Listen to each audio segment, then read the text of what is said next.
तर नाट्यपंढरी सांगलीमध्ये मराठी नववर्षाचं स्वागत मराठी गाण्यांच्या मैफिलीनं करण्यात आलंय। सांगलीकरांच्या वतीनं सूर पहाटचं आयोजन इथं केलं होतं।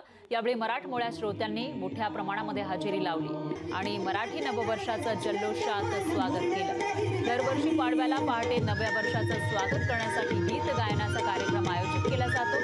स्थानिक कलाकार पहाटेपासूनच उगवत्या सूर्याला साक्षी मानून आपली गीत सादर करत असतात। सांगलीतील सर्व सांस्कृतिक संस्थांकडून 27 वर्षांपासून सूर पहाटेचा हा कार्यक्रम सुरू आहे।